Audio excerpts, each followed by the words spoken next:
So today we're going to talk about the index coverage audit. So to begin, everything you're going to do in an index coverage audit is going to come out of Google Search Console. So personally, when I first started, I didn't really know what Google Search Console was.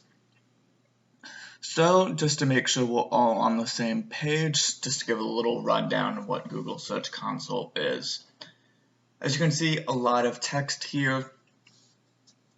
But basically, it's a free service offered by Google, and it lets you know if Google is finding any errors on your site.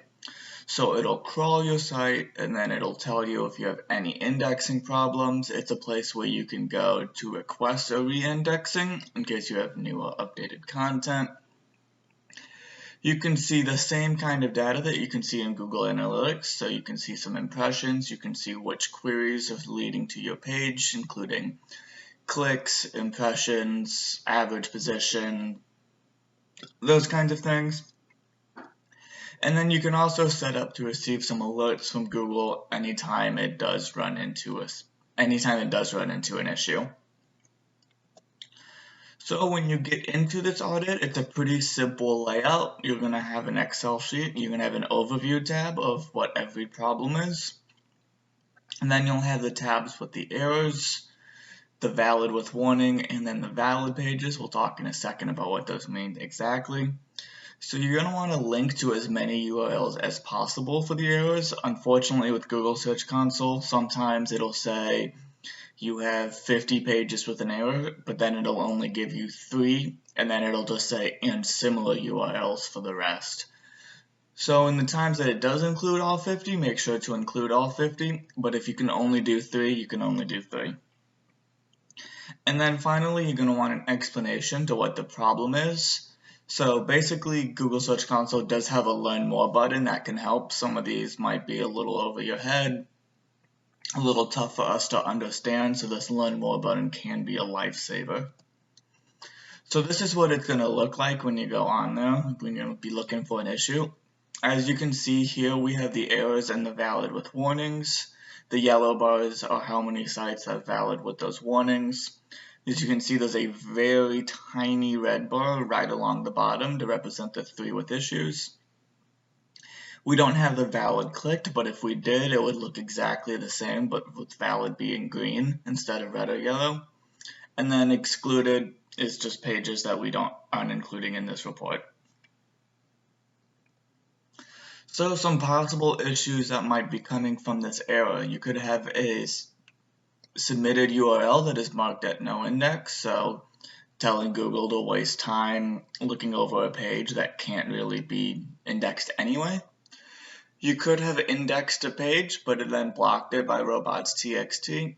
Same issue, you're telling Google that you want it to be indexed, but then you're also preventing it.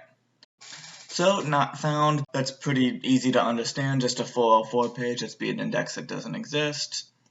A crawl anomaly, so just for whatever reason the crawl is not working. You could have a duplicate page without a canonical tag, so 2 pages that are exactly the same, but you're not telling Google which one's the most important. And then a page with redirect, so you're telling Google to index a page, but then that page then redirects somewhere else. Just for some context, valid pages are submitted and indexed, or they are indexed but not submitted in the sitemap. So valid just means that Google is being able to run them, understand them perfectly okay, and include them in the SERPs without any issues.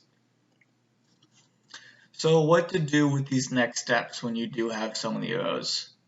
Obviously, each error is kind of on an error-by-error basis. But some general next steps, you want to remove them from the sitemap. If it has a robots.txt or a no index, you don't want it removed in the sitemap. If it is in the sitemap, but it does have a no index tag, the next step there would be to remove that no index tag. Update canonical tags, that's what you're going to want to do if you have this duplicate pages. And then implement the 301 redirect if you are having a page that's being redirected crawled. So valid with warning pages or a case-by-case basis. Basically, you're going to want to look at these. Maybe for this, it appears like it's duplicate context, but it's actually not. in which case there would be no reason to update the canonical tags. And then valid pages will have no next steps required. Pretty clear there. If it's valid, there's nothing to fix.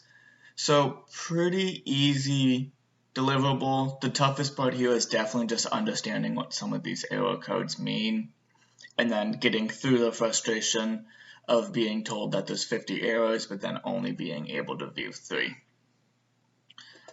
So that was index coverage audits. Like I said, pretty simple, but feel free to reach out with any questions, and we will all be more than happy to help.